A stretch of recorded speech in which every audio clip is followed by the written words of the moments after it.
Bonjour et bienvenue dans cette présentation d'EthosCool. Aujourd'hui, on va s'intéresser à un sujet absolument fondamental, les bases de la stratégie d'entreprise. On commence tout de suite par la question qui est au cœur de tout projet entrepreneurial. Dans un monde aussi compétitif, comment une entreprise fait-elle pour tracer sa route et bien sûr pour réussir?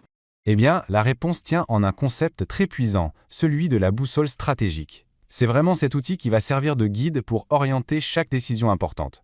Voici le parcours que l'on va suivre ensemble. On va décortiquer les points cardinaux de cette boussole, le métier, ensuite la mission, puis la stratégie, et on terminera en voyant pourquoi il est crucial de tout aligner.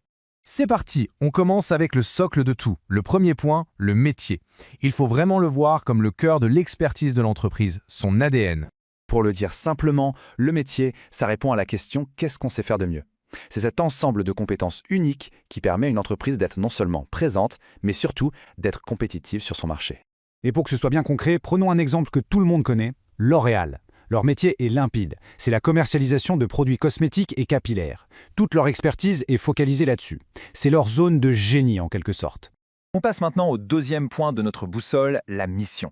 Parce que savoir quoi faire, c'est bien, mais savoir pourquoi on le fait, ça change absolument tout.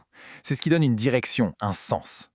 En fait, la mission, c'est un peu l'étoile polaire de l'entreprise. Elle exprime sa raison d'être profonde, son but ultime.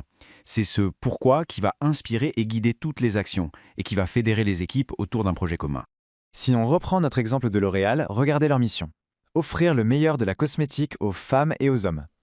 On voit bien que ça va plus loin que de juste vendre des produits. Il y a une ambition, une promesse de qualité, le meilleur. Et c'est ça qui tire toute l'entreprise vers le haut. Ok, donc on a le métier, c'est-à-dire le savoir-faire. Et on a la mission, la raison d'être. La grande question maintenant, c'est comment on fait pour que tout ça devienne une réalité? C'est là qu'intervient la stratégie. Attention, une stratégie, ce n'est pas juste une liste de bonnes intentions. Non, c'est un plan d'action très concret, un ensemble de décisions qui sont toutes coordonnées entre elles pour atteindre des objectifs clairs et mesurables, comme la croissance à long terme. D'ailleurs, pour grandir, il y a principalement deux grandes voies. D'un côté, on a la croissance interne. Là, l'entreprise se développe avec ses propres forces. L'avantage, c'est qu'elle reste indépendante. Et de l'autre, il y a la croissance externe. Là, c'est plus rapide. On rachète d'autres sociétés, on fusionne et hop, on gagne des parts de marché d'un coup. Mais ce n'est pas seulement un choix entre y aller tout seul et racheter les autres. Il existe une troisième voie, très intéressante, l'impartition, autrement dit, le partenariat stratégique. Et ce partenariat, il peut prendre plein de formes différentes. On peut penser à la sous-traitance, où on confie une partie de la production à un spécialiste. Il y a aussi la franchise, bien sûr, ou encore la concession, qui consiste à donner une exclusivité de vente sur un territoire donné. D'ailleurs, pour un exemple très parlant de concession, il suffit de regarder le contrat qui lie Ford et son distributeur Autohall. Ford lui donne l'exclusivité. C'est un cas d'école de partenariat stratégique pour bien maîtriser un marché local. Voilà, on arrive à la fin de notre parcours et s'il y a une idée à retenir, c'est vraiment celle-ci, le pouvoir de l'alignement. Pour que la boussole fonctionne, elle doit être parfaitement alignée. Le métier, c'est le quoi, la mission, le pourquoi, et la stratégie, le comment. Ces trois éléments doivent être en parfaite harmonie. Parce qu'un savoir-faire sans but, ça ne mène pas loin, et une belle mission sans un plan d'action concret, ça reste juste une belle idée.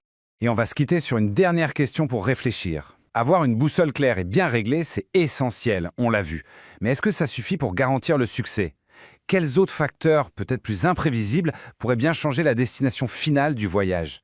Merci beaucoup d'avoir suivi cette analyse proposée par EthosCool.